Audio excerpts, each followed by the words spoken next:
So I'm going to call the order of Prudential Committee. It's 6:30. Call the meeting to order. 6:30. And I need a motion to break into executive session to discuss teacher contracts. I'll make a motion to move into executive session to discuss teacher contracts. Moved by Michael, second by Dave. All those in favor? Aye. Aye. Opposed? Motion passes 4-0. We are in executive session. 6:50. That's another idea. Executive. Visitor staff to be heard. There's no visitors. We'll go straight to the school action plans. Welcome. You all made it. Network access or laptop. Laptop. I don't even have a laptop. But Let's see what's set up. Amy's gonna get us You go all. to the Google Drive? Let's hope.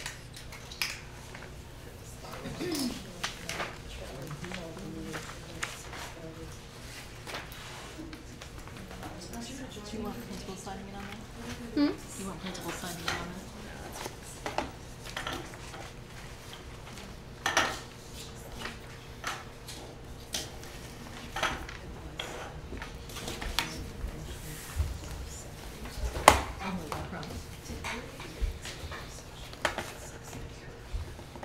Yes.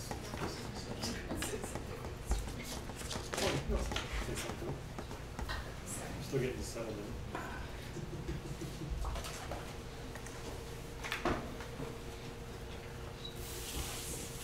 Actually, Amy, you're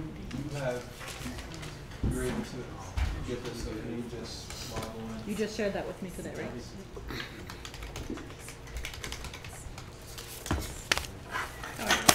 How's it going?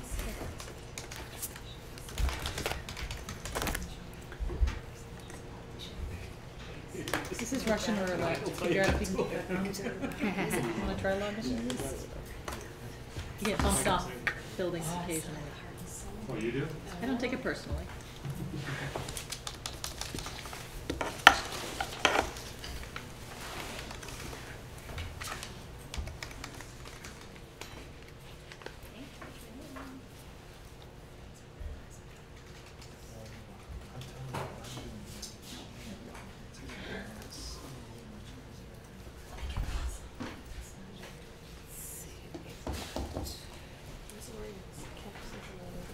Should we, do you want us to have Michael over here? You want? You can move. Fine. I'll hit the slide. Okay. If we can get one. Can we get started without it, or should we? Sure. Do you want to have a discussion about the principal's reports and wait? Yeah, we can do that. Okay. So after this, we were going to talk about principal's reports and how, if we were feeling, they were meeting our needs and how everyone felt about them. We should continue them. I know they take a lot of your time. I personally enjoy them, but you shouldn't be doing them for my enjoyment. So, do you want to? How are you feeling about the principal's reports? Are they taking too much time? Are they distracting from things you should be doing? Is it on laptop? Do you hate them? Do you love them? This is my passport. Would there be a way to condense them for you into one page, maybe with bullets, and then giving us the student information about the upcoming events, or if there was something great that happened to one of the students there, and just bullet a few things to really condense it down for you, so you still get a little bit of information, but not 4 pages. I know it's a lot. Could we all? Are you feeling put on the spot? Yes. Are you feeling put on the spot? A lot of what I include in my principal's report, I'm repeating because we Right. put out a weekly Fleming flyer. Mhm. So a lot of what's in there, including the calendar dates, upcoming events, it's either on our webpage or it's in the Friday notes that we put out every Friday. So, but I don't necessarily cut and paste from there because it depends on when the org notes are due. I'm always getting caught short on the calendar if when those org notes have to go out. We could do something like that where we get the newsletter maybe, and if there's something more we're looking for, we could ask. I mean, what do you think? What I've seen this year, this is what I see, is when by the time we get the principal reports, a lot of activities have already occurred. So that part of it, I feel bad because I think you're trying to pull that out. I think the most important thing is where we sit on action planning. As a board member, I'm more concerned with if we're meeting goals or not meeting goals, or the scores and things like that, and then upcoming events that we could get to. But to me, I've been worried about the work, the extra work, and the duplication. Yeah. So. Well, I think my position on it is that if it's meaningful to you and it's something that helps you to feel closer to the schoolhouse and to be informed as representatives, as you've been elected representatives, then I feel that it's not asking too much. I think I would strive to condense it. I usually sit when it's quiet at the end of the day and when it's coming up, and I try and fill in all the different sections, but maybe you could look at the sections and really just prioritize the ones that are the ones you pay attention to. Well, I feel like when we enacted those reports, we weren't doing any meetings at the schools.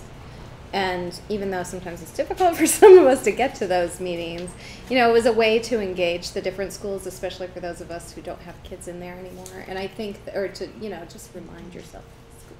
And so I do think that it sort of, you know, could be, I don't want to say overkill because I do enjoy them, and it's my favorite part of the plans. No, but I agree, because from reading them, there is, you know, the action plans, I feel like you guys are having to put in some things you've already done, and I think if we condense it to, what I like to do is when we're out in the community and talking to other parents who maybe go to Summit or vice versa Hiawatha, I like to say, oh, this student just did that there. I know there's an Arbor Day thing coming up about the tree that they're going to be planting, and I've said things from just being in the schools and, you know, going through or reading it that some of the parents didn't know. Oh, did you know these teachers have blogs? Did you know this? So we're getting information and being able to share that with other people.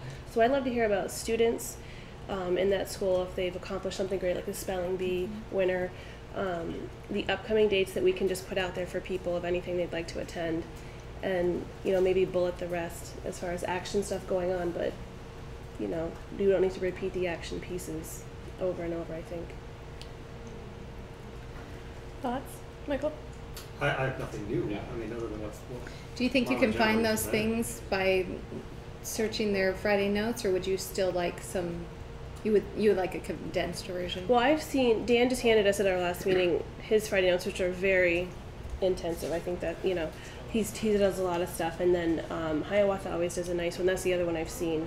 So I haven't seen Summit and I haven't seen ADL. I think they're very clear with their parents what they're doing, and if they are working on those things or having a climate survey meeting or something like that, I think we can see that in there, or maybe we can either stop the principal reports and include more in our newsletter. I don't know if that just, or if that's maybe that's a good idea. To but still keeping it that one page if possible. Well, I don't know if instead you of can. recreating it. Well, I don't do a weekly newsletter, But do you do I don't do like a once a weekly- trimester. But we do our Essex Reporter piece every week, and so that's the piece that we put on the website. Is Maybe we the could get ADL that, news, yeah. so everything is in there that's upcoming, and when we really try to keep our website up as much as possible. But I don't have a nice little newsletter that goes home every week. Well, it might be too much also for you all to read all the things that we send home. Yeah, you know, when I think of a report for a board, you know, I'm thinking really highlights and an outline of our most important work. I know I don't do a newsletter every week. Sometimes it's every couple of weeks or every 3 weeks. Sometimes it's every week for a couple, 3 weeks.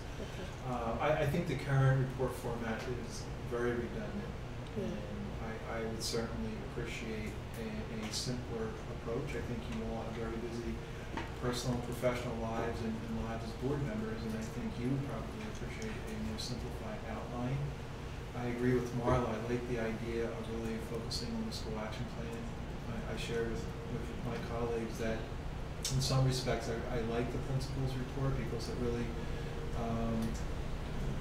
puts me in an opportunity, or puts me in a place where I have to critically think about our progress in terms of those student performance goals, and I like being held accountable and reporting out to our school board where we are with those very important pieces.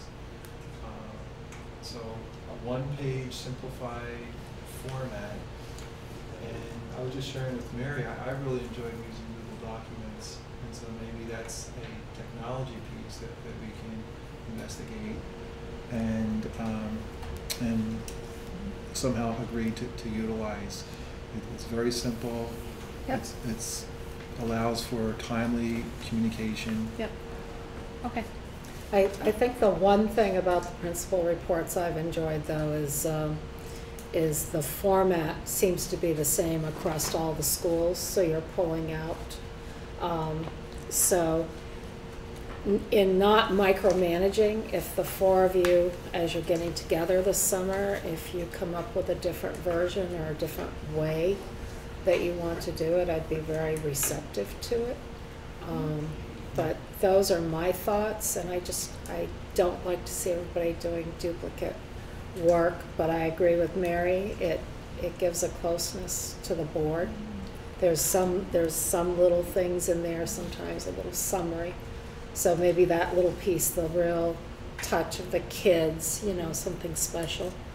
So I heard you say that the action plan updates were helpful. Oh, What are the other? Can you give me like a couple more categories, and then we can make The sure upcoming that events, upcoming events. anything a student has achieved. Okay, like special. Right, it's kind of above thing. and beyond, yeah. So Or the school has achieved, Right, yeah. or the staff has achieved. yeah, so just like special accomplishments, that Yep. kind of thing.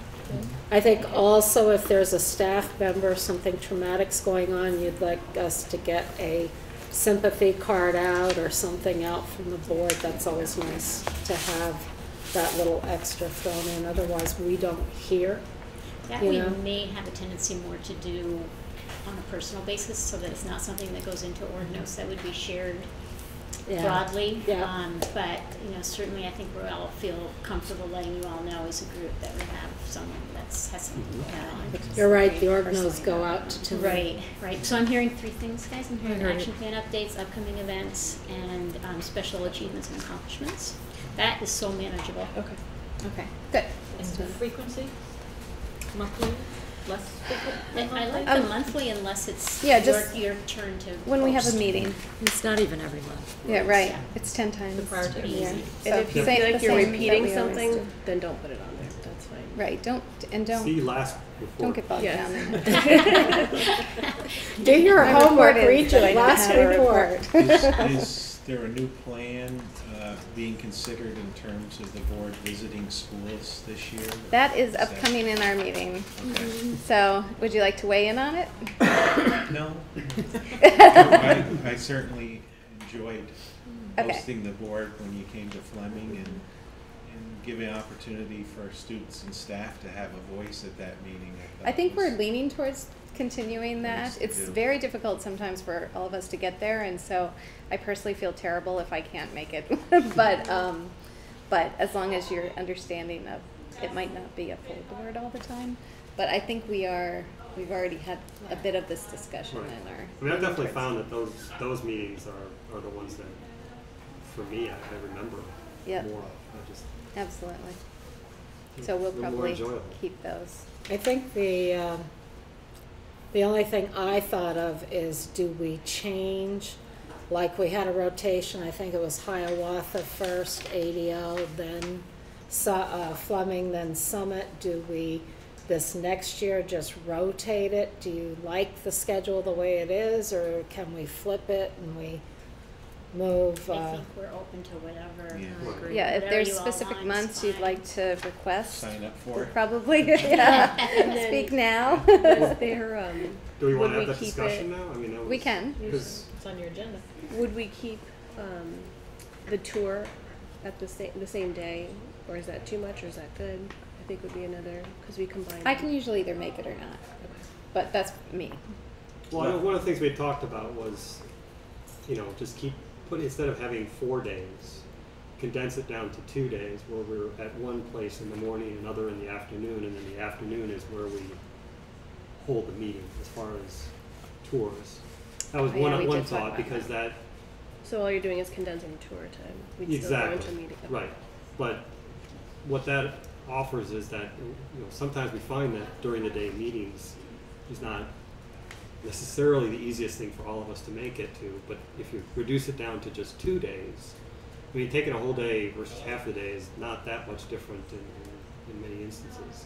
You're saying visit 2 schools? Yeah, one in the morning and then one in the afternoon, and it's the afternoon school that you just continue on, and that's where you hold the meeting. So would we only have 2 of our meetings in the school then? Correct. Okay. You have 6 meetings next year, according to this calendar. I'd find that difficult. I don't I want would have that. to take a vacation day then. I would have Oh, to you take a would? vacation Okay. day too. I know, it's just something we Right. kind Half of day I can hashed around, so I squeeze just figured out. we'd actually talk about it, so. So I prefer not to. Okay, Does it so- work for you guys to have us there for the tour and a meeting as well? Or is that a... Yeah, I don't think I didn't get to do the tour. That's right, we have to cancel But it. yes, I'm delighted to have you come to it. I Anytime. know one of the tours with ADL, that's where we learned from the kids the mini computers. We had a chance to talk to them, had a chance to talk technology, had a chance to talk special ed needs. Seeing the child in a huge power wheelchair has made a impact on me, where we got to really discuss the space within the schools, even though we didn't accept that report that was done on annual planning day. I want to discuss space needs for the future. So if you have your calendars, do you want to grab them? Our first meeting is August 19th, so that's not going to work for one of your meetings. That's right. And then our choices are October 14th, which has been requested as an early meeting. Oops. That's the one that We we have want. ELT the next day, so Yep. Judy pointed out that if that could be December, So big, Be easier there'll be on student-led folks. conferences too Spring that week. birthday cake. December, February, and May. And then there's an April meeting that that's when we do the board reorg. That's very That's not a good meeting, yeah. That's- So if that's- we take the October, December, February, and May meetings, which are really Is October, 4 of our you're saying 6. it's parent conferences. That Is October right? meeting is a full week. That's student-led conference week 14th. as Okay. well that week. That's a busy week. In your building, is it For the same everyone? for others? For me. So maybe that's when we mark for one of the elementary schools. So Okay. I'll pick December. Okay, Yeah, I'll pick February. I'll do October. okay. Dan? Dan, what did you win? Dan picks May. The return of Fleming in May. So Hiawatha picked October, ADL December, Summit Street was February, and Dan is stuck with May again. Well, I'm not stuck. Maybe we can go play out on the At least it's nice playground. out. It's a beautiful time, the trees are blossoming at Fleming. Yes. You thought the grass will be in the Playground, yes. playground Yes. next year in May? There'll Won't be kids fenced off playing this on time? it, yes. Yeah. And start time? Did the start time work for this year? Yeah, we did Was it 3:30. 3:30? Yeah, we did 3:30. Yeah. Does that work? Does start time work for everyone? 3:30? Okay. And then we'll discuss closer to each of our meetings, the tours and what we have planned for those days. Okay, great. School action plans. Ready? So I think Marlo or maybe Charlie mentioned the importance of principals really coming together and forming and shaping a body of work where there's consistency across our schoolhouses. And I really want the board to know that we've Lori, Mary, Dan, and I, as a principal team, have worked really hard these last few years to be, I think, a very coherent and cohesive principal team. And I think it's because of the strength of the principal leadership that we have in our respective schools. I think that we have really taken some significant strides in creating that consistency and stability and contiguity from school to school within our EJ triple E experience. I think it's reflected in the commonality of our action plans. So for a number of years in a row now, we have collaborated on this presentation, and a number of these slides are returning from last year because we continue to be in the midst of this work in our transition to the New England Common Core standards and the Smarter Balance Assessment Consortium assessment model. And so it's exciting. Amy has really been prominent in our work and has really done a wonderful job of supporting our efforts across our respective schools in terms of the transition. Many teachers from Summit, Hiawatha, I think a few from Westford will be at our second annual Common Core Academy that will be held this Thursday and Friday to support that transition. And again, I know that there's a lot going on up at ADL and Fleming as well.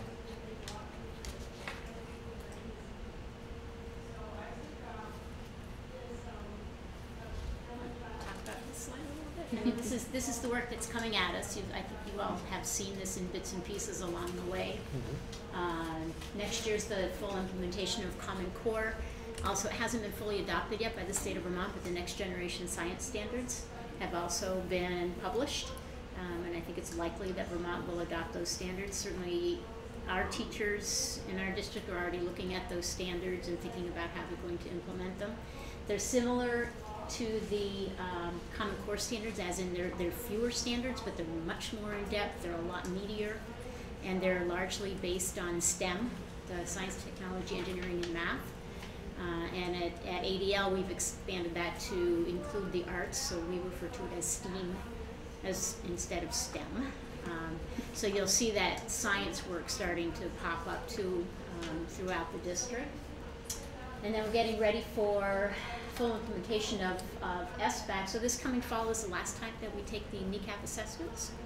Yay. We're really looking forward to actually starting the school year the way we're supposed to start the school year, getting to know our students, letting them transition, really getting a grounded start, and then our assessment won't be until, the next assessment window now won't be until the spring of 15, so we get almost a year and a half just really working with the students and preparing them and really try to dig right into Common Core, because it is going to be a big switch for people in terms of implementing that curriculum.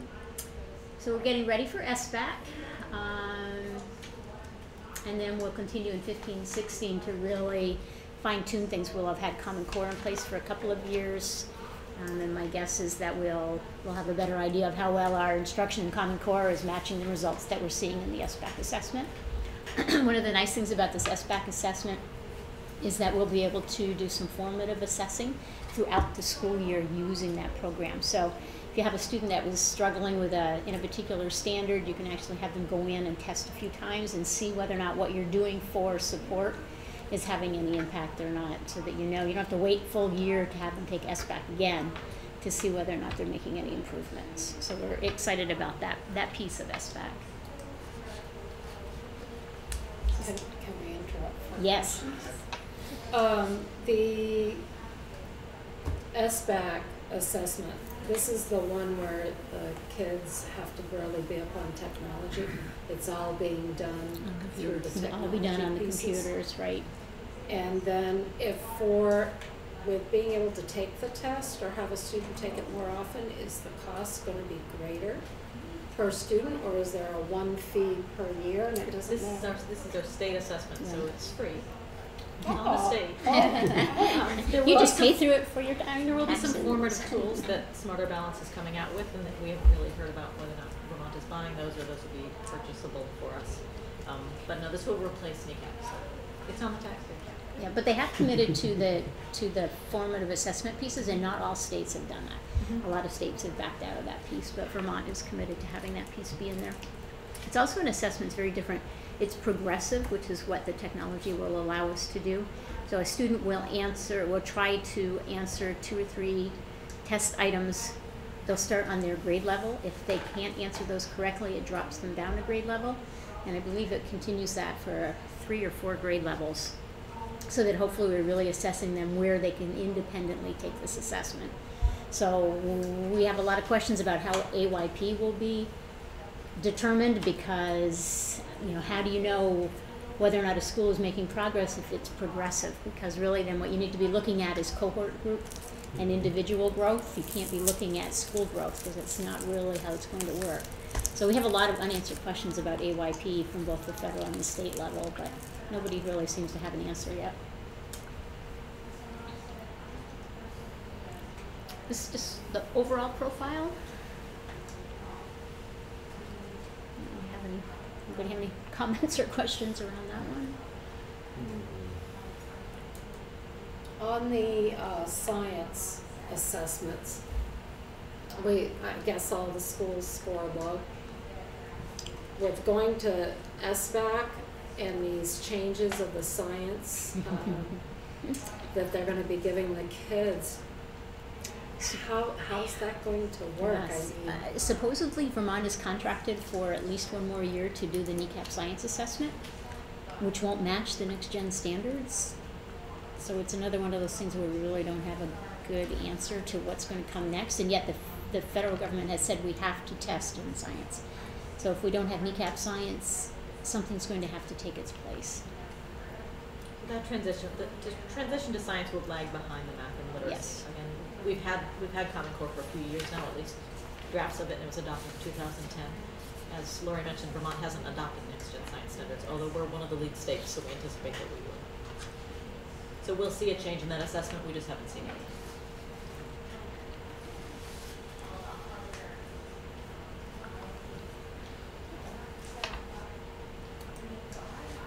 7th Street.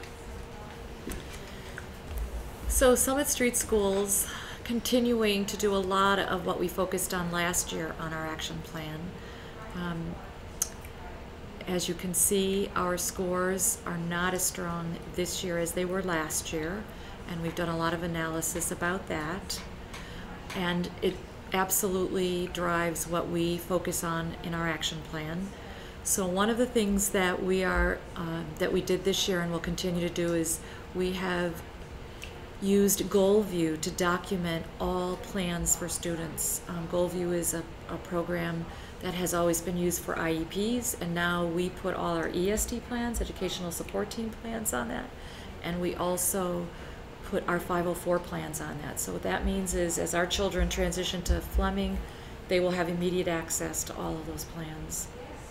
And it has systematized that whole intervention program that we have. The one thing that we're going to continue to work on next year is our writing benchmarks.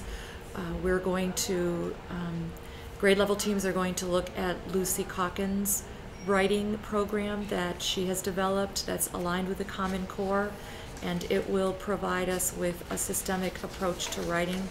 The Common Core assessment or Common Core standards have a lot of writing, a lot of purposeful writing for children, and so we're going to really spend a lot of time in our action plan, and we're actually starting it tomorrow to work on what the grade level teams will use for rubrics and what the grade level teams will use for writing. As I talked to you last year, we continue to look at the benefits to students being outdoors. Our reading garden is 95% complete, and CTE just recently installed the game tables, which is part of that, and it was a great collaboration, and the students at CTE did an incredible job of creating the tables. We had our first Arbor Day celebration. We were granted a tree for our reading garden, a second tree, so that was installed. We had a spring carnival. We also installed 2 little free libraries, and we're going to have a celebration in the fall for that. Gabrielle Smith helped us with that. And we have incorporated the walking tours, the Essex Junction walking tours, the Fleming Mile it's called, as part of our curriculum. So we are consciously thinking about how much children benefit from being outside and moving, and it just is a win-win for them. We also spent quite a bit of time this year as a planning team looking at our climate survey and really trying to understand what each constituent group was reporting to us. One of the interesting things that we did was the clickers survey. our guidance counselor and representatives took pictures of all different locations in our school and asked our second and third graders to identify where they felt the safest, where they felt the best as far as feeling safe emotionally and physically. And then we're going to take those results and try and understand what is it about those places that makes those feel particularly safe for children, and use that for our planning. We also have taken our behavior matrix. It's kind of like a graph, and we have created posters for different locations in our school as a response to that as well. We were successful in beginning to implement the requirements for Act 1 in all of our classrooms and communicated with our parents about that, as well as implementing a cyber smart curriculum, and so that our children have begun to understand all of the safety measures that should be taken whenever they're using technology. Our children have had an increased access to iPads. All of the classrooms have 3 to share, and we took all of our minis that used to be in the lab and then moved to a cart, and they went to the classrooms as well, so that there's far more integration, intentional use that's very integrated with learning of all of those technology tools. So for next year, we're very excited. We've already begun the process of implementing a reading lab using our current assessment is Fontes and Pinnell, and there is an intervention program that's part of that. So children who are either not meeting the benchmark or just about to meet the benchmark will have 30 minutes, 5 days a week of systemic interventions. And we're also looking at creating a more systemic phonemic awareness program in addition to our word study program. And the good thing about the days that we've been granted this year is that this work has already begun.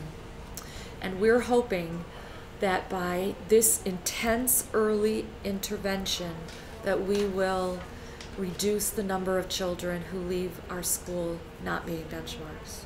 And we'll be able next year to share that data with you. We also modified through a large staff input our special schedule. As you may recall, one of the very special benefits our board allotted our teachers a few years ago was an additional 3 periods of planning time throughout the week. And instead of having them all on just one day, as we've had for the last several years, we're distributing them over the course of the week, because we felt that one day was just a lot for the littlest children to manage. So we're looking forward to trying out a different schedule that will still have 2 planning periods on one day, and the third one will be another time of the week. We're also just about to implement the Common Core state standards on our report cards. As you know, we implemented standards-based report cards a few years ago. Several years ago maybe, but we updated them about 5 or 6 years ago, and now we're going to update them so that they're aligned with the Common Core. And our teachers have been very involved as grade level teams. Our teachers in both of ours, Hiawatha and Summit teachers, will be working on this on Thursday and Friday, just looking at the drafts and making sure that that they have enough information for parents but not overwhelming to parents. I already talked about the next writing benchmark that we're going to work on, and I already talked about the phonemic awareness program that we're going to implement, and we're going to continue to use the climate results to create action steps. We're going to use the clicker data that I told you about earlier and create some action steps around that. That's it.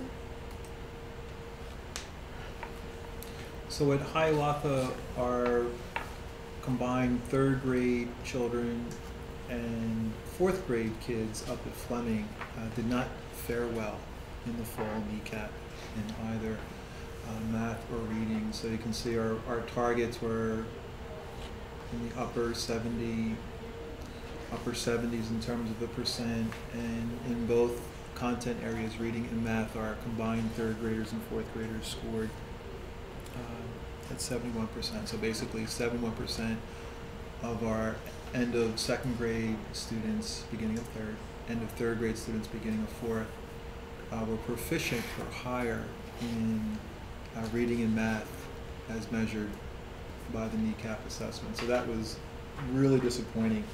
And it was the second year in a row that our kids actually slipped backwards.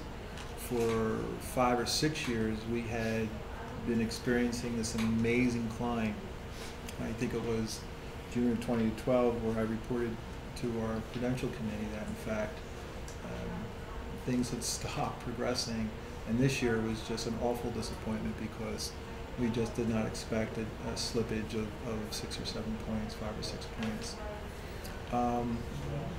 We don't know what's going on. We don't know if this is a one-year blip. We don't know if this last administration of the NECAP in October 2013 will see yet further slippage. It's very disconcerting. We work so hard as grade level and specialist teams to support all of our kids through all the things that were in our 2012-2013 school action plan. So we're not quite sure what's going on. We have a lot of, if you went back a few slides and looked at our school profile, we do have the highest number of ELL kids in the district. We had a high percentage of special ed kids in grade 3, in addition to impoverished kids taking the test, and some of those children were all 3, ELL and special ed and poor. And you can't help but wonder what those demographic pieces do in terms of mitigating or enhancing a youngster's ability to perform on those kinds of assessments. So, yeah. Within this data, I know you can't get too granular, otherwise you identify students. Is it possible to see, like your math scores are 71%? What percentage of those that, say we had a higher percentage the year before, the ones that aren't making it, did they fall, 1 or 2 percentage? They just make it last year and are just missing it this year, or did they fall dramatically? Yeah. So maybe it's really not that bad of an issue. Maybe you just had a few kids who just dropped a couple points, as opposed to 10 kids dropping a lot. Yeah. I'd be curious to see what that is. I'm sorry, Dave. Yeah, we actually, that's a really good insight. We actually took a look at that level of data, and we used scaled scores to look at that. So you can compare a youngster's performance year to year looking at a scaled score. So our children who work with Fleming might have a scaled score of 439, which means they missed being proficient by one scaled point as a measurement. Whereas last year maybe they were 340. So as a beginning of third grade child, they just were proficient. And yeah, there were actually a number of kids up at Fleming as fourth graders who just missed being proficient by a point or 2. In fact, there was probably 13 or 14 kids. When you're looking at a sampling of 120, 13 or 14 kids, they're going to really shift that data this way or that way. So, and when we get really granular and look at those exact kids, we know what these kids are contending with as they come into our schools, and they're working really hard too, trying to be proficient. And as I said, I think sometimes, we suspect that there's just a lot for a lot of our kids to have to manage, in addition to being proficient on the assessments. If you want to flip to the next slide, though, we do take that very seriously. We were all disappointed throughout the schoolhouse, and spent a lot of time talking about what we need to do to get better as the teachers to support those kids, and refine things, revamp things, change things if needed. And so we are going to certainly, our school action plan for 13-14 certainly has continued emphases on those planning pieces. as Mary indicated, we are working every single day in supporting a respectful learning environment for all of our kids. Sometimes I feel like we're holding back a tsunami, you're putting your finger in the dike and just trying to maintain, I think, a very different set of expectations in the school versus what is out there in society in terms of civility, but we know that does make a difference within our schools. The Common Core and SBAC transitions, and again, as Mary indicated, we worked diligently in our schools to really move away from a special day schedule that was instituted 3 or 4 years ago. It was really, I'll say it was kind of like a modified high school schedule for a primary elementary school. It had our children shifting throughout the school on 1 day a week, going to world language and health and wellness and music and art and PE and so forth. It was too much, and our day was on Friday, if you can imagine what a Friday afternoon looked like. Again, given the fact that we have so many kids now, so many more children, that are really struggling to find their niche in school, even as a 5 or 6 year old. It's very troubling. So we've gone to a very different schedule approach, which I think is more pedagogically appropriate for our younger children, and it really focuses on an integrated teaching approach versus these standalone ad hoc classes. Now we are going to continue to have Madame Clayton come in and do French as a world language.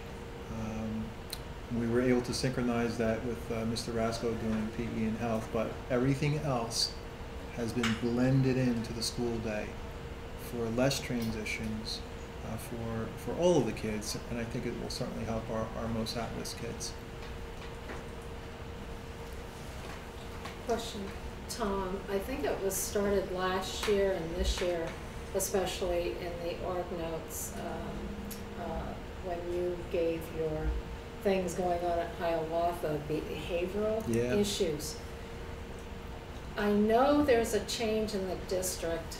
Nobody likes to hear low-income learners, children on special lunch programs.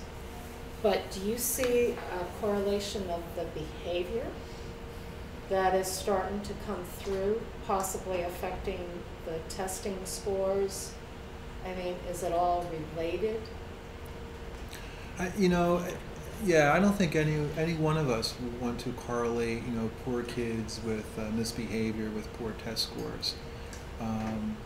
But I know that I spend a lot of time managing at-risk kids who are coming to us from families who I think are trying their best but may not have a skill set that allows them to adequately support their child in a public schoolhouse.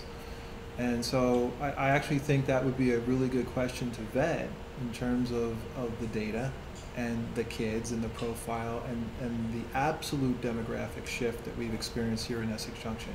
You go back to that one of those original the profile slides, every one of our schools has at least 25% of our kids living in poverty. So 1 out of 4 kids in all of our schools is struggling with poverty and the issues that come with poverty. And so I think that would be a really great analysis to complete in terms of all of our student data. I'm just curious, and also knowing how teachers have retired, do you see any correlation? Do you have a younger staff, not younger age-wise, but I mean newer staff members coming in that haven't been in the district for a while? There's always a learning curve, and we do have a younger staff at Hiawatha, and with Mrs. Palmer retiring as of the end of the school year, there certainly are big shoes to fill there. It could be that, Marla. I think like with any other social issue, there are so many aspects that affect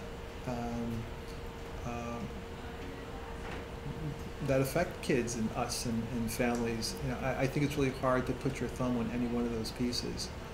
I can tell you that we have a staff at Hiawatha, and I'm sure that Lori, Mary, and Dan would echo this, that work tremendously hard to be contemporary and stay up to date and consider their background and experiences to make it work for kids. I just think that we're becoming a district that is dealing more and more with, I think, issues that I think a lot of urban districts have been dealing with for decades. And For our annual planning day, I would be very curious to have that as something we talk about.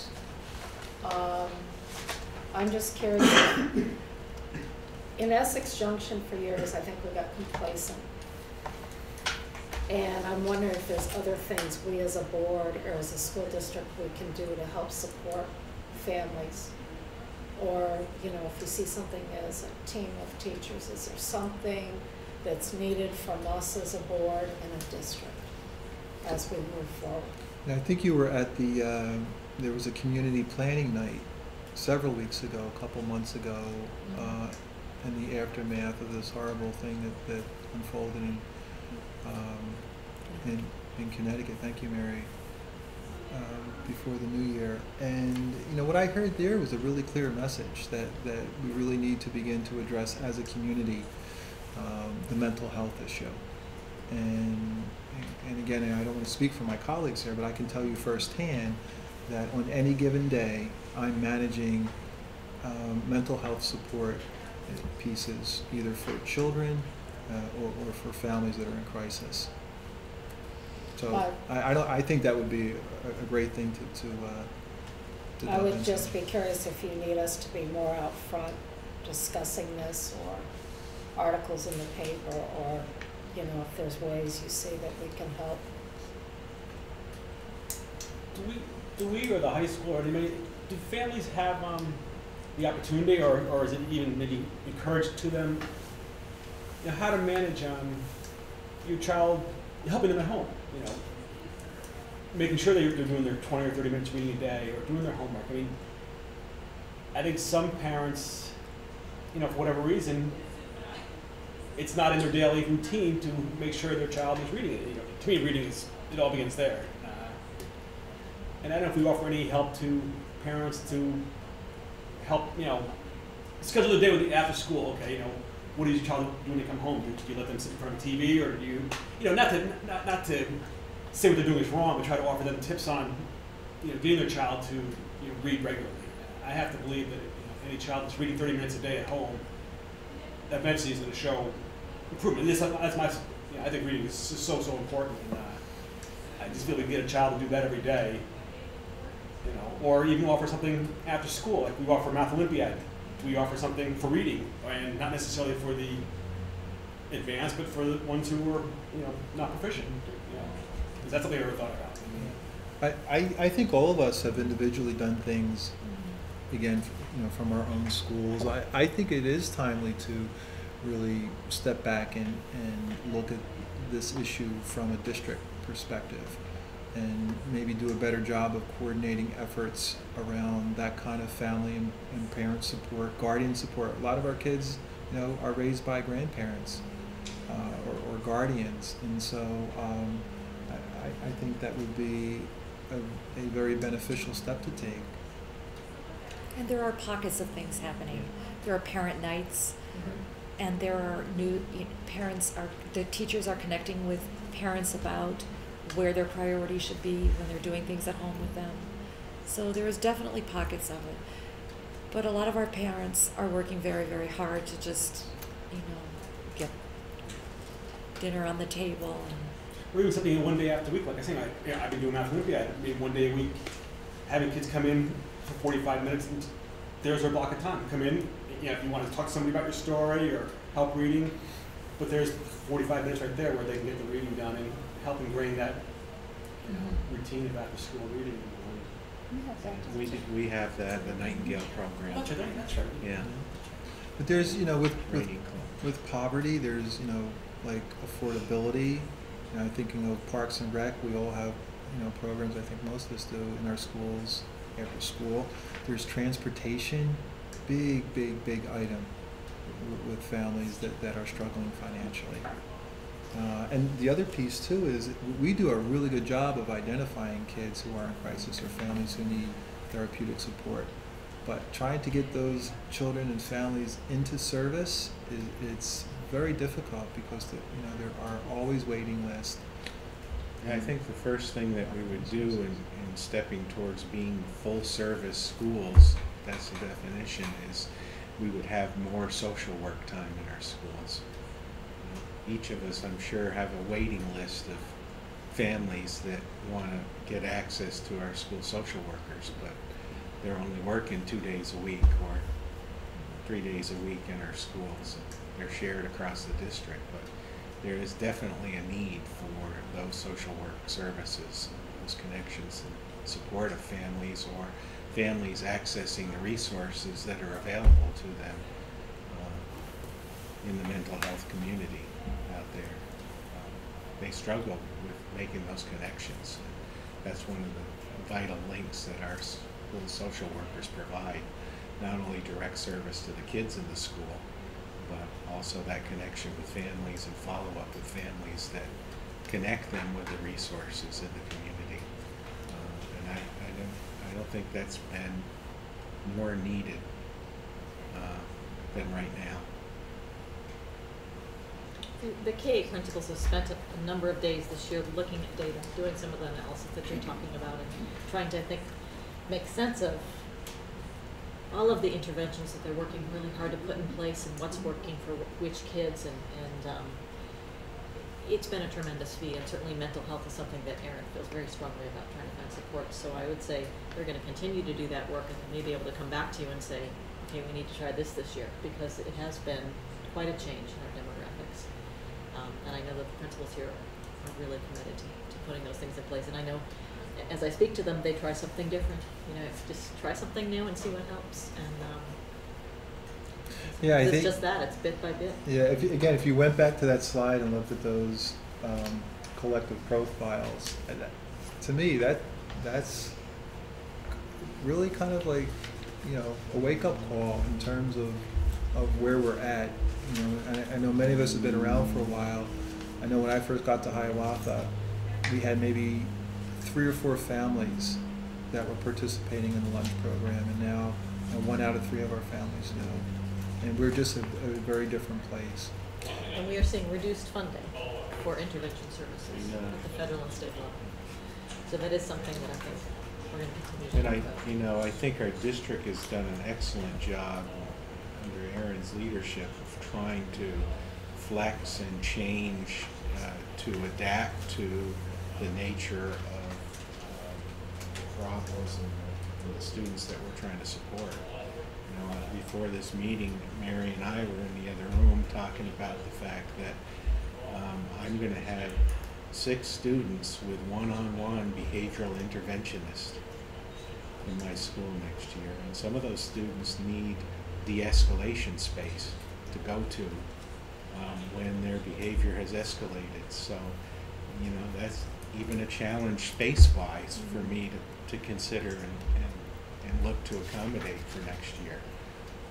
So, that's just one indicator of the change and the challenges that we have that do affect the scores that you're seeing up there presented in our data. But I think that's a source of pride that we should have in our schools, that we take all students. I think one of the things about the proudest that we can be about education in Vermont is that we're educating students that used to be sort of warehoused away in Brandon and in other places. Today they're graduating from our high school and they're being educated in all of our schools here in the district, and that's something to be proud about, but also recognizes the challenge and the supports that have to come with that to make that successful. Do you want to move on to Fleming? Sure.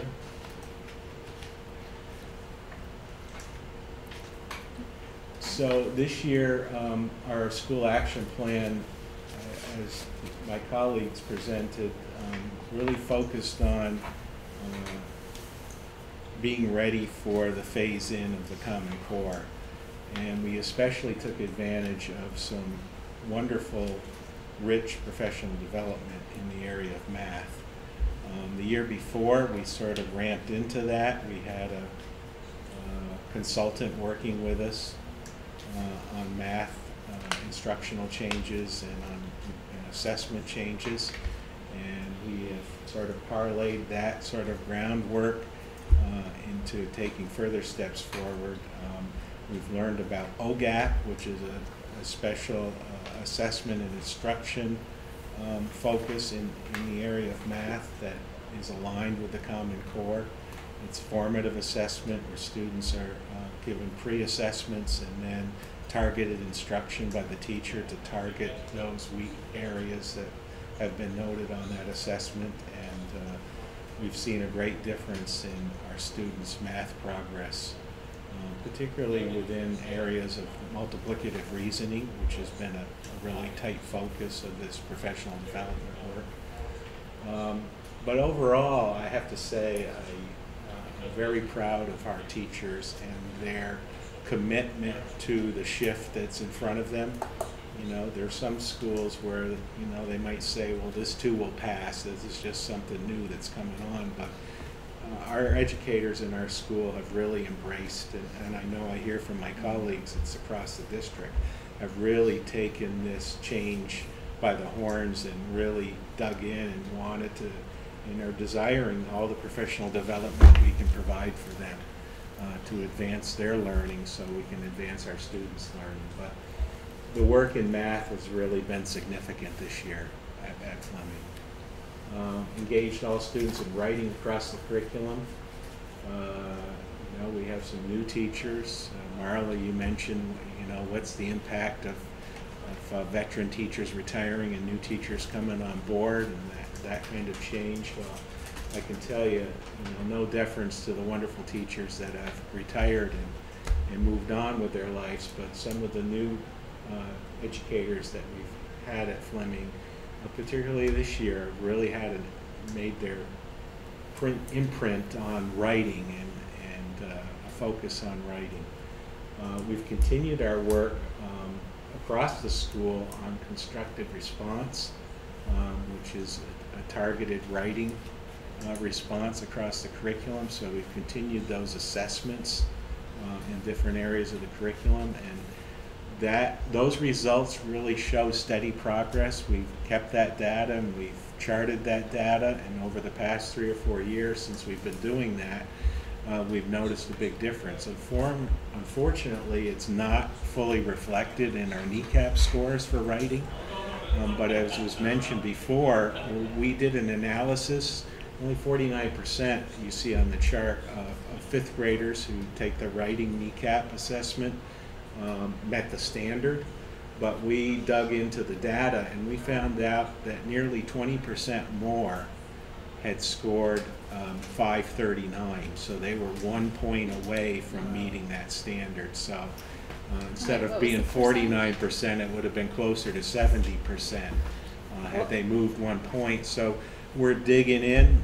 The state has provided us with a recording of those assessments, and so our teachers have been studying those assessment results student by student to try to find out what would make the difference in order for them to meet the standard.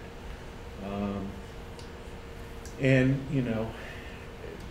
moving forward, tomorrow our teachers are going to meet with Erica, the literacy coach from the high school, and Amy to dig into the Common Core writing and make use of the literacy toolbox that Erica has developed as the literacy coach at the high school. So she's going to be doing some coaching of our teachers tomorrow. And all of the teachers at Fleming are going to take the SBAC writing assessment that will be administered to students and sort of find out from that experience where instructional focus needs to be, and sort of reflect on what that has told them about what our preparation needs to be for our students in writing. So that will be revealed by noontime tomorrow. They'll have a window in on that. Will we So- get those percentages sent? We won't give their scores, no. We won't have a slide of that for you to look at. But, you know, some indicators outside of the data that we're collecting on the kneecaps is the actual performance of our students. And I'm just bragging about some of the things that our students have demonstrated quality writing this year.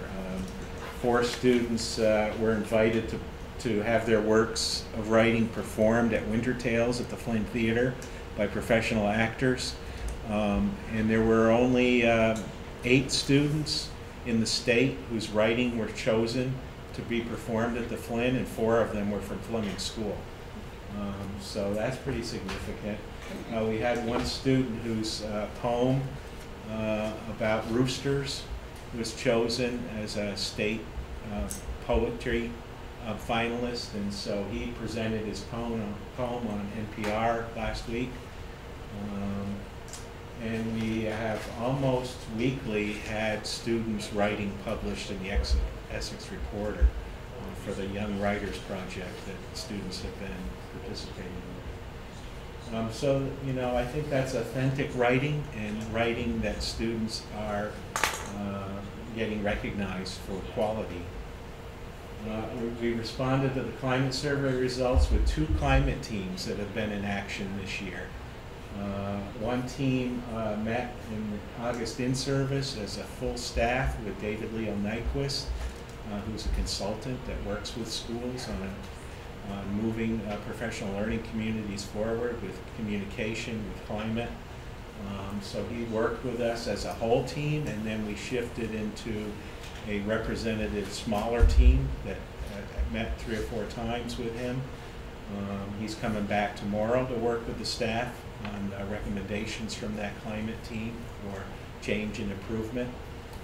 We also put together a climate team that was made up of 2 students, a 4th and a 5th grade student, 2 parents, 2 teachers, a paraprofessional, and myself, who've met for a half a day and developed a list of recommendations for communications and climate in response to the survey results, especially focused on social and emotional safety, which was an area across our schools that was an indicator of need for assistance or response. So we focused on that area, and I was very impressed with the students and the student voice on that committee and the suggestions they made that would, they felt would make a change of improvement in that area. So that's being shared with the students and being shared with the staff and being shared with the parents, the results of that committee work. We moved on from the, was there something at the bottom of that last slide? That was the climate, that you just talked about, the climate piece, yeah. All right, so our action plan highlights for this year are make strategic use of the math and literacy resources. You heard Lucy Calkins mention. We all have those kits for Lucy Calkins writing that we're going to make use of. We're determined as a district to make some decisions about math core resources in the coming year. But we've developed a new curriculum and new benchmark standards for that curriculum. And so we're on the search for a core curriculum that will match a resource that will to align with that. But none are available at this point, so we don't want to waste our money on things that just have a sticker on the front that say now ready for Common Core, and they're really not. So we're having professional development, as I mentioned, particularly in literacy. Math is going to continue with Sandy Stanhope for another year, and my colleagues have all jumped on board that wagon, and we're signing up for dates with Sandy, to work with Sandy. Students and teachers' use of technology transformatively, resulting in greater opportunities for personalized learning and the development of 21st century critical thinking skills. So we're really valuing the technology resources that the district has made available to us. You saw at the board meeting how the technology is being used at Fleming to support learning and very creative learning experiences that were demonstrated. We're going to explore as a faculty and staff the 20% plan. This comes out of the work of Daniel Pink, who talks about the Genius Hour, and it was supposed to be framed in the business world, where businesses were giving time weekly or in a time span to their staff to come up with creative ideas for change and improvement in their work. It's now being applied to education, and it's looking at how can we provide students an opportunity to explore their passions and their learning interest, and how can we build that into our school weeks or trimesters. And so it's called the 20% plan. So schools across the country are looking at where they can provide a 20% window of time where students can formulate essential questions and things, problems that they want to solve in the real world, and real world application of their learning interest, and apply that. So that's an area that we want to explore as a faculty and staff, and we'll keep you posted on what we're doing with that. Enhance communications and strengthen teaming connections, school community-wide, through the establishment of the Fleming Climate Communications Team. Out of this climate committee that I said is a sort of a subcommittee of the whole, one of the recommendations is that we develop a principals advisory committee or a principals leadership team that's representative of across the school. And Lori has that at ADL, and so we want to model a committee, a team off of something similar to what Lori's doing at ADL. So that can improve communication, give more distributed leadership to the educators in the school, and take step forward from there. And that's one of the recommended action steps from this team. Questions for Questions Dan? for Dan? We're good?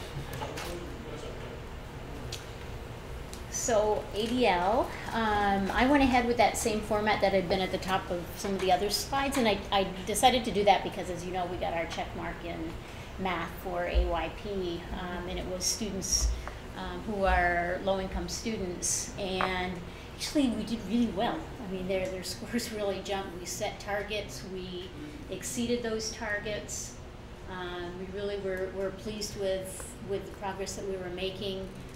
We're not sure why we didn't get a check mark for students on IEPs, because those scores have not continued to come up the way that they should. So you'll see in the next slide, I'm going to talk a little bit about how we created some action steps, anticipating that even though we didn't get identified for a check mark with students with IEPs, we really know that that's an area that we've got to do something more than what we're doing right now, because we feel like the work that we're doing with this particular subgroup, it's obvious that whatever's happening in the K-5 world is coming up towards ADL, because they're giving us a really strong foundation, and then we're able to take that and continue to work with them to really start to close some gaps.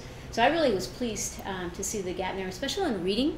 I think we were one of the top scorers in the state of Vermont in terms of the smallest gap between students who are on free and reduced lunch and those who are not. So we're really pleased with the progress we're making, and I really attribute it to that focus on literacy across the content area that we've had going on for years. So we're really pleased with that. Our action steps, we're continuing with the co-teaching model. That's primarily math. It's special educators going into the math classrooms. They're setting established planning time, meeting. They actually do some of the instruction in the classroom. It's really two teachers in a classroom. The students go to either one. It's really a beautiful model, and it really supports the students all the way across the board.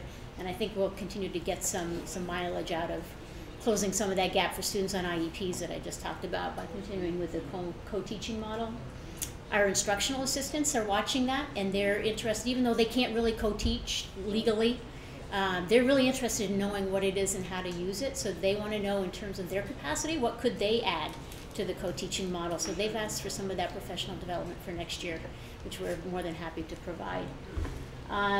The technology integration, you know that teachers at ADL, we just offered this opportunity for people to have their own mini. They could have a course run through Hector Tamayo, who's our technology integrationist, and every single teacher just about came on board. If they hadn't already taken the class the year before, because we did some piloting with some minis the year before, those are the only ones that weren't part of the rest of it. So it was really, it's the first time I've had an experience where a whole school did a professional development opportunity all together, totally by choice.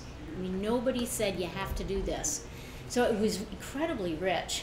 And people worked on projects, everything from flipping classrooms to using Moodles to, the list just goes on and on and on. And we'll be sharing that on Wednesday afternoon. That's part of the end product for this class is we'll do some sharing of what everybody's projects were and then figure out how do we take that to the next step. So that was really successful. I think I had told you last year that we got an IBM grant of $10,000 for STEM, which we actually included arts, so it's STEAM. So the teams have been meeting and utilizing those funds to build some kits for each grade level so that we really can have a consistent STEAM kit, 6th, 7th, and 8th grade, that will build the capacity for that before students get to the high school where they have the whole STEAM or STEM academy right there in place. So we're excited with the progress we made on that.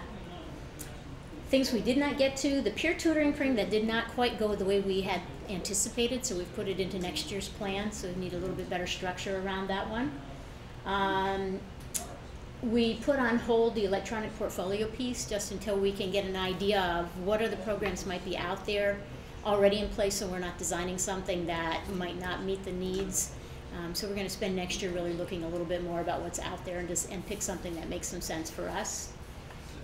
And then we decided we looked at the data from the climate survey and completed some data analysis around just bullying in general. There was not a huge amount that was popping out of that, but we just decided we'd wait until we did the fall assessment again, or whenever we do the climate survey again, to get another benchmark reading point. But the cyberbullying piece, when we talk to kids about doing a survey in terms of what they've experienced, they weren't really able to give us a lot of information. So we kind of put that on hold and thought that was something that really probably was not going to get us too far.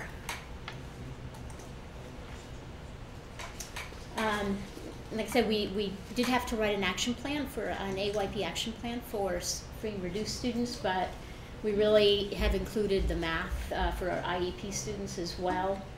One of the action steps was to redesign our summer school. Instead of having 6 weeks, 5 or 6 weeks that's going to do literacy and math, we decided we would focus just on math. It's always hard to find families that are willing to commit 5 or 6 weeks for a student. So we did two-week chunks. We've done a lot of reading and some research around sometimes compacted time every day for a smaller amount of time will get you more mileage for what you're trying to work on in terms of skills. So we have the first 2 weeks in July will be 5th and 6th graders doing math activities from 9 to noon. We're going to split it between working on skills where we have identified already where are the skills where they have their gaps. But the second part of the summer school morning is going to be a little bit of pre-teaching for what they're going to see coming towards them in the fall. We know that Common Core is going to be a little bit different vocabulary, some different concepts, so they'll do some pre-teaching, some fun activities. They're going to try to make it more project-based, experiential about some of the things that they'll run into in the fall. So we have that for 5th and 6th graders the first 2 weeks, and then the last 2 weeks are our 7th and 8th graders. So we're actually keeping our ADL 8th graders back at ADL rather than having them come up to the high school, which we've tried for a few years, and that didn't seem to really move much either. And then on Thursday afternoons, they're going to go do something fun. They're either going to go to petroglyphs, they're going to go for a hike. So we're hoping that that's a little bit of engagement along there, that we'll see some data that says that we made some progress with those particular students. You know that we've been talking about the standards-based report card. We're actually starting that work tomorrow morning. We have Bill Rich who's coming to sort of set the stage for how we're going to accomplish this work over the school year, because really when you get down into it, it's going to really change our instruction. And so as we really delve into where are people in terms of their comfort level with all these different components that go into making a switch to standards-based reporting, where do we need to differentiate our professional development? Because we've got people that are all over the place. Some who are really proficient with it already, some who are just starting to think about what's that going to mean for me in terms of my instruction. We'll also be working closely with Essex Middle School in Westford. We'll have some small groups from those two schools working with us so that the report card looks somewhat similar. They won't have to be identical, but we don't want the high school to get sent 3 entirely different report cards. And we'll be using the work that the K-5s are doing, pre-K-5s are doing, to build off of the standards that are being identified and kind of how the vocabulary that they're using to identify the benchmarks and the different standard differentiation pieces. So that's that. I mentioned earlier we'll check the electronic portfolio pieces. The positive school environment, which was a result of the data from the survey. Keep working on improving communication and feedback. We want to use technology to do that. People are on board with using the technology, so we're doing a lot with Google Docs and Google Forms, and that's keeping everybody in touch. We had a group recently that just went to Virgins Middle School where they have a restorative justice program where the students are really responsible for monitoring and addressing student behavior. And so we took a group of 6th and 7th graders with some teachers. They went and visited. They were really impressed with what they saw, thought that it would be really worth vetting and seeing whether or not that's something we could duplicate at ADL. But the kids who were at Virgins really talked about what a difference it made in their school climate. And that really spoke to our kids. And we took a cross-representation of kids, some kids who never get into trouble, that we see in the office a lot, some who were sort of middle of the road. So it was a broad group, and it was really fun to hear them come back and really hash out what were the positives and the negatives of what they saw. So we're looking forward to talking more about that for next year. We started, Essex CHIPS started with mentoring. Dan had some 5th graders, 4th and 5th graders that had mentors for CHIPS. And we had a few 6th graders at ADL, and we're continuing to grow that program. It was really powerful for the students that we were able to hook up with that, so we're thankful for that. And then we've been investigating mindfulness as a way to really reduce stress and anxiety. We have several teachers that trained with a group called Mindful Matters, which is a technology-based program to learn how to do mindfulness, and they've been doing some of that work with their students. And we have another fellow who's been doing some work in South Burlington, which is a little bit more hands-on approach. And teachers will have an option next year of sort of experimenting or trying whichever kind of approach to mindfulness they think works best for them, but they don't have to do it. But we're going to offer that as something, if they'd like to know more about it, it's something that might help them, but also their students as well. Mindfulness like awareness or consideration? Yep. Well, awareness of your body, and how do you make yourself focus? How do you regulate your breathing? How do you, when you're really feeling stressed and anxious about things, what are some things you can do to calm your mind and your body? And so the folks that have been using it so far are already starting to see an impact with the students. So we'll continue to pursue that as well. And those are just sort of the highlights. There's a lot more in the action plan. I just figured you could read that in there. Yep. Resources. And as always, we thank you for everything you do. We thank you. It's nice to hear you this year on time.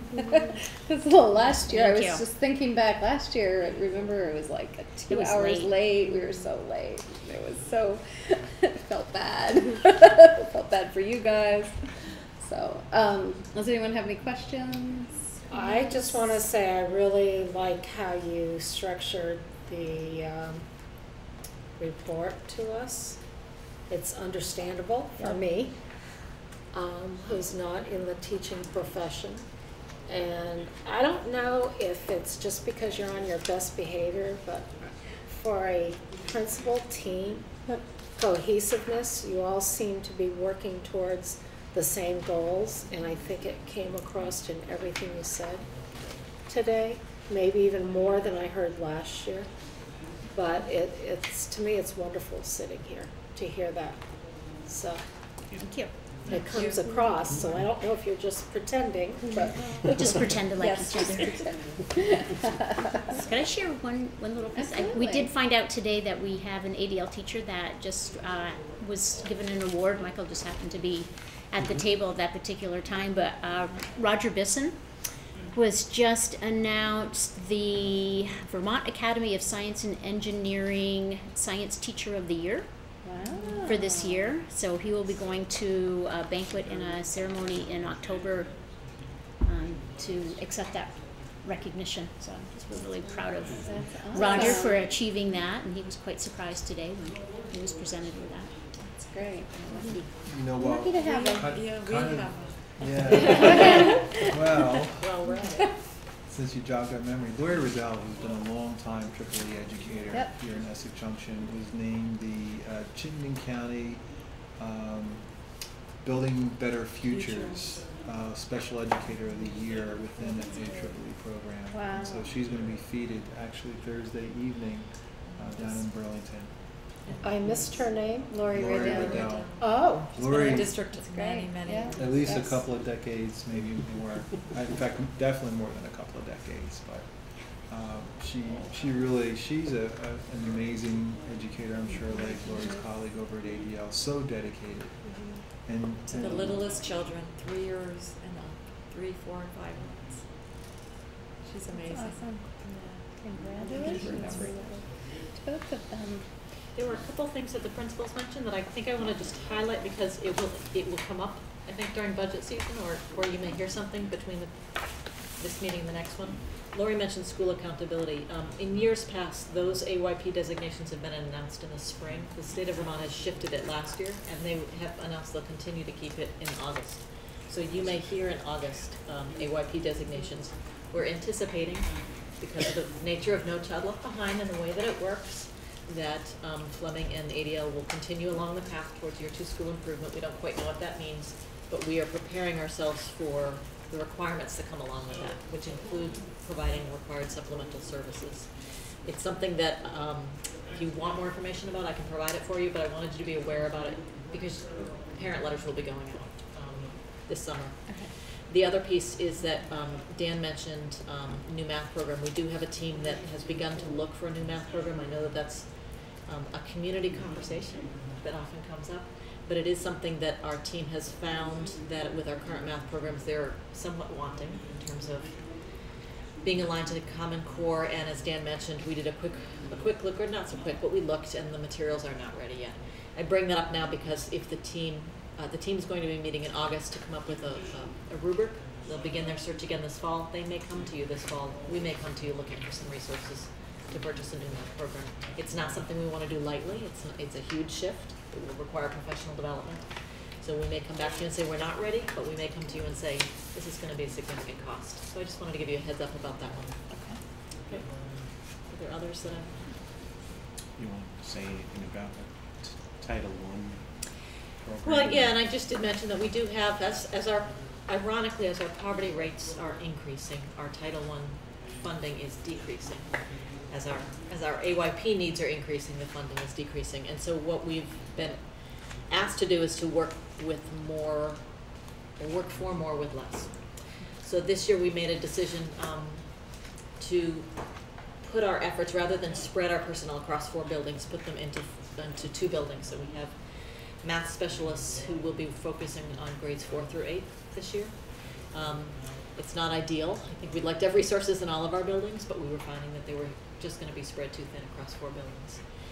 And we'll evaluate that in terms of whether or not it's effective. We anticipate those allocations will decrease even further the following year. So that's an area of struggle, I think, for all of us as we're seeing increased need for intervention in both reading and math, and less resources. Was there something else that you wanted to It add to also that? sounded like social workers would not be a bad idea to discuss. Well, it's something that we've also, Erin's been pretty creative, and we've used some EPSDD funds to be able to support that, but that's absolutely a need. I know we have waiting lists at Fleming and the high school this year. I'm not quite sure where we stand on the other buildings, but yeah, those kinds of services are in great need. Thank you very much. Thank you. Enjoy your summer, and thank you for a great year. Thanks for all that you And do. you're almost done. Thank you for all that you do. Thank you. Oh, you're welcome. But Dan missed a party tonight being here with us. We're not as exciting as the party could have been at, right? Is it still going? I'll get some. empathy points. You'd stop by and Thank you. Bye, thank you. We need to back up because we needed to vote on this calendar, the board meeting location and times. It looks like it was an action item. Can you restate what those, do you want that in the motion? So, no, I don't think. Are we, I don't did we think we decide if need we're doing that. tours at the same time, or what did we decide on that? I think we've decided 2 tours is too much. Right, but are we touring each place and the meeting like we have been? Are we keeping it the same we did? Yeah, we're gonna contact them before our meetings and see if they'd like a tour. Kind of. Okay, yeah. It'd be dependent on what your Depending agenda on is. what Redundant, things, yeah. yeah, Right. how Okay. long the meeting is. And it sounds Who like can the make action- it? The action would be for the 6 meetings as are designated in the calendar. Right. Some locations and times set up. So I think we just need a motion to approve the presented calendar and meeting schedule. And the calendar I'm looking at is the one that's updated 5/8 of 13? Yep. Okay. I move that we approve the FY14 board calendar as discussed earlier. Marla made a motion. Do I have a second? I'll second that. Dave? Okay. Dave? I'm sorry to jump around. Questions? All those in favor? Aye. Aye. Opposed? Motion passes 5-0. Okay.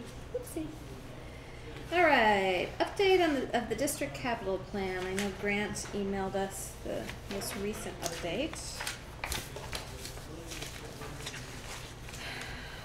And I checked in with Grant, this is not necessarily any, well, this is not an action item, this is just wanted to make sure that you get a hold of this Yep. information. Okay. He did ask me to mention that there will be a need for a phone call meeting in, probably late July, around the tax rate, but he just doesn't have the information yet, so I'll coordinate that with you. That's fine. I think we're used to that at this point. So is everyone good with this? I just thank Grant for the update because before we did our annual planning day, I wanted a recap of where we are and what Right. we're looking at for the future. I just have a question under the Hiawatha removing of the tennis court. Since it already done that, why is it FY14? Is that when the money's coming out for that piece? I think we're gonna need to reserve that question for Grant. Okay. Well, it's in also building renovations, so maybe there's something else going on.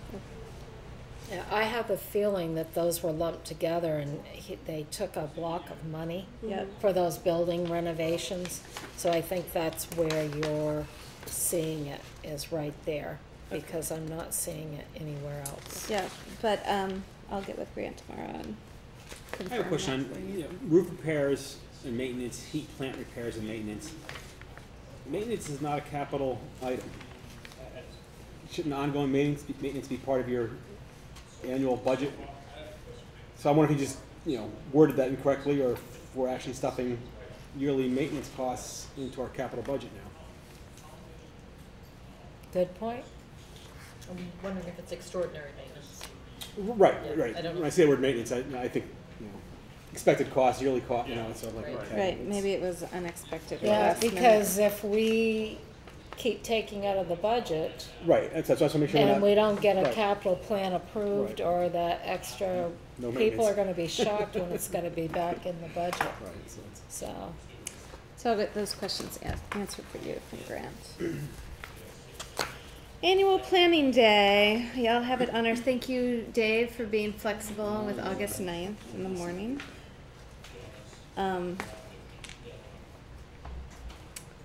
I know Marla's been giving us ideas for what she'd like during that day, and I've been keeping a running list somewhere.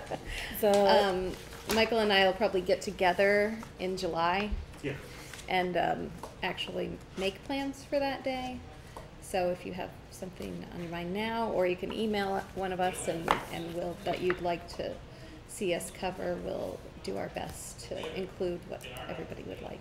I do have something just on the superintendent search. Mhm. I guess I'd like to see who might be on the planning or this committee, looking on the search committee. How many people? If there's, I guess just more information about it. If there is something that the consultant is sending out for what we're looking for in a resident, that type of information. Okay. I'd love to see that. Okay, yep, we can bring that information to you. And I see that you have August 9th, 8 to noon. We do. August 9th, 8 to noon. We'll probably try to do the Essex again unless somebody We'll objects to do it. Should be neat. little breakfast, coffee and Yeah. stuff like that. Yeah. And you two When- will be setting the agenda based on emails that are going to be circulated? Well, yeah, Yeah, and we'll get with whatever together. we've already collected to this point. Right. Okay. So if I'm you have gonna any just other- state it again. I hope on annual planning day, I'd like to have us bring the capital plan review. I don't know if we need Grant there or not, or if he's available. But I really would like to discuss that project that we never approved, that report on space needs. Because now as I'm learning, the space needs aren't so much the number of classrooms, it's the size and the space that the students are using for some of their special needs. So I think we're gonna get caught if we don't seriously sit down, and part of what I'd like to do and what I would like to see is a space and facilities committee that would work, community members, maybe a couple board members, and we start delving into it. Because usually it's years in the making, but I would like to have a good look out into the future as to where we stand. Okay. Could you guys email us what you have already for a list so we, then we can decide it? I will. We need to add It'll probably anything. be in 2 weeks. That's right. But I'll email you before we meet. Okay. With the list. Is there any plans on anything for the Essex Junction Rec Department for strategic planning, or as our bond vote is going to be ending on the pool? I just get concerned the future, looking at that and having an updated strategic plan. We'll have to check with him, with Mike and Judy on that. But we will look at that. All right, board secretarial services. Denise? So we're to decide how we want to handle the minutes next year. Are you still on board? Are we all good with that when Denise can make it? She has I don't want to do it. Huh? I don't want to do it. So. I would not be able to keep up with Right. It's very following difficult. the meeting and taking the notes. Yep. So I thank you, Denise. Yeah. Well, how does the, I mean, 4 of our 6 meetings are during the day, how does that work for you? If you have the schedule ahead of time, you think you can? Okay. Okay. So I'll email you these dates tomorrow, unless you have them, and then it's 3:30, so it's okay. And if for some reason you change your mind, Cameron, let me know. Right. But it's a huge help to us. It's really difficult to take notes and participate at the same time. So we appreciate it. What? Right after we all get one. All right, so on to the consent agenda, which includes approving the warrants, approving the minutes from whatever those dates were, accepting the recommendations for professional appointments, and the ratification of the 2013-2014 Teacher Master Agreement. I do just have a question on one of the professional appointments. So should we pull out the professional appointments for discussion? And It's move nothing major, to, but no. oh, okay, go ahead. I was just wondering on the library media specialist, or it says, will this person be required to transport students or is driving a primary function? The answer is yes. I'm just trying to find out what capacity are they filling for that? Why would they need to be? I don't know. The others to see if that.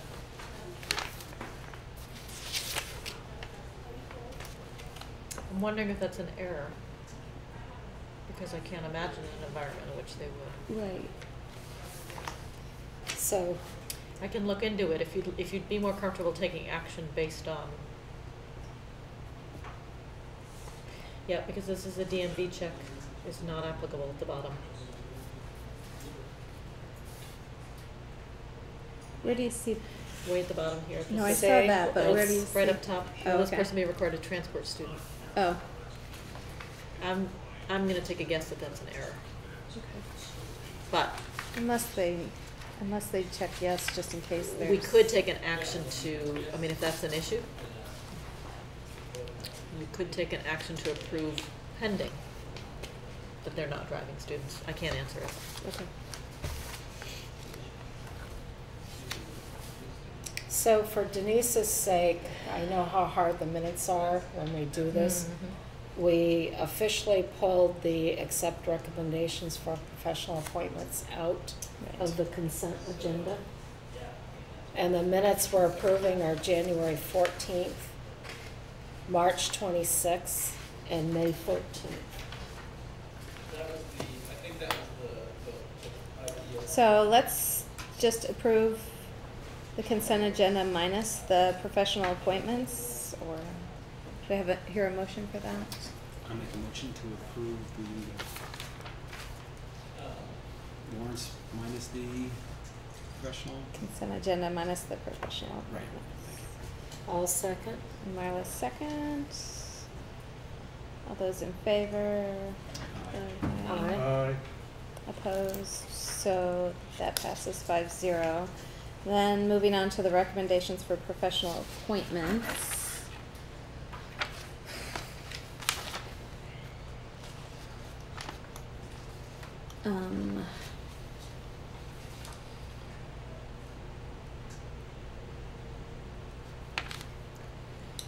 Do we want to move to approve the professional appointments?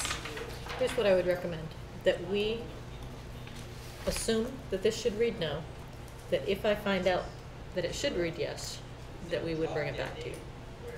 Does that seem fair? I just can't imagine why that would be a yes.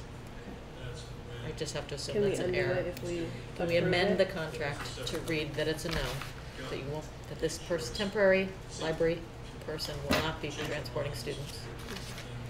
So And what- I will be in communication with Charlie if tomorrow I find out from Deb that that's actually a yes. And then we'll have a. So do you I want just to can't- word the motion exactly? Okay. My only other thought on this is we approve, if we want to, the other one, which seems to be, look okay, and we find out and then have a quick conference call to approve or not approve, or does that? I would rather amend it to say no and approve it, because I've been crazy busy lately. Okay, And that way, I'm fine with that. okay.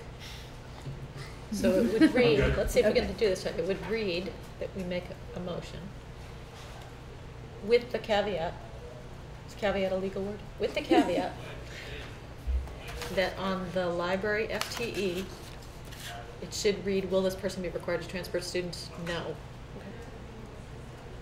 And if I find, after we've approved this, that in fact that's an error, I'll be in touch with Charlie. Sounds good. How was that? Should I try that again? Got it? Thank you. So I'll make that motion. Okay. I'll second it. And Dave seconds. Any more discussion? All those in favor? Aye. Aye. Opposed? Motion passes 5-0. Future agenda items. Boy, we don't meet again, do we, until? Not until August. And then, I do all that really well. Well, and we will have our planning day, but That would be nothing but joy. Future, what Amy brought up about, math curriculum, wanting to. The AYP. Right, AYPE. This past year came out on August 6th. They anticipate it would be around that same time, so. I mean, you may hear something in the paper before you hear it from us directly, I think, because it'll be so close. One of the letters going out to parents, you were talking about a parent letter. We're required to send out letters to Fleming and ADL parents within the first week of school, assuming they move into year 2 school improvement, which will give them the opportunity to access a set of funds to receive supplemental services through private vendors. It's a fairly complex system that we've been aware of for a while. We've been watching ourselves move towards it, and we knew that it would impact these 2 schools coming up. I don't know that it will be a public splash. I just wanted you to be aware of it. And we've built in some systems to put supplemental services in our buildings after school in both of those. Our math specialists will work on an amended schedule, so they will stay after. They'll come in a little bit late and stay late. So we're hopeful that most families will just access it right in our own schools and not use the funds to go to private vendors, but they have that right to do it. Fleming. So maybe include some of the information that we might be. Would you want to have that presented at, or on your agenda for your annual meeting? I think my concern is the funds that you think we're going to need, they were in the budget we approved this year. No, this is Title I funds. So our Title I funding, up until 2 years ago, we had a little bit of flexibility. We could use it for personnel. Last year we needed to add 10% set aside for professional development, which we did. This year we move into another 10 to 20% we have to set aside out of our Title I funds to provide supplemental services for students who may want to access that. So while our allocation has dropped for Title I, our requirements for how we spend it has gotten tighter and tighter, and it's taken away from personnel time, or personnel funds. So that's what it won't come out of local funds. Supplemental services will come out of Title I funds. It just means that we have less to be able to spend on the personnel that we currently have in the buildings. We're not looking to add. I think this fall when we come forward, the principals will have a better idea about what that impact will be on their buildings. But right now we've just decided that we're going to try to move forward with the funds that are given to us. So there's really no sense talking about it on annual planning day because principals, you haven't had a chance to discuss it all with them. I don't think supplemental services is something you're probably going to want to spend any time with. I just wanted you to be aware that around the time that you're meeting, you're probably going to be seeing something in the paper that will be announcing your AYP decisions. And the way that No Child Left Behind works, we are one of the few states that have not received a waiver. It's a predictable outcome. We know that all schools are moving towards that magic number, and our schools will move in that direction.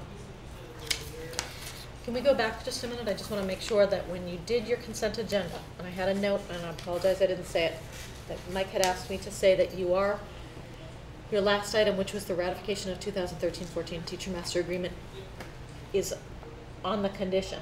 It's contingent upon the union, and I think you knew this because of this. Contingent upon the union accepting. And it just wasn't written that way. And he's anticipating that that meeting will occur tomorrow with the union. Okay. Okay. Just that within the consent agenda, that last item was ratification of Teacher Master Agreement, and that is contingent upon the union accepting the master agreement, which typically happens first before the board takes action, but will likely happen tomorrow. Okay, well, I'm sure we'll come up with plenty for a future agenda. Did you find last August agenda items? I think it was on the 17th of August. Can I just bring up some homework? When we did the Fleming tour, I didn't make the tour part, and I think there were 3 students that were asked to do the tours. Mm-hmm. When we did some of the other schools, I know ADL or one of the schools, we sent thank you letters out. I wasn't there, so would Mike or Jennifer be willing to pick up thank you notes for those 3 students? And I have some at home that we can. Okay. And I'm assuming that we could get the children's addresses from Dan or give them to Dan and Dan Give will them to mail Dan them out. or Cindy and them. So. Yeah. Will you email Dan about that? Or- Sure. All right. Meeting's adjourned. Still lined up. 8:34. Nice.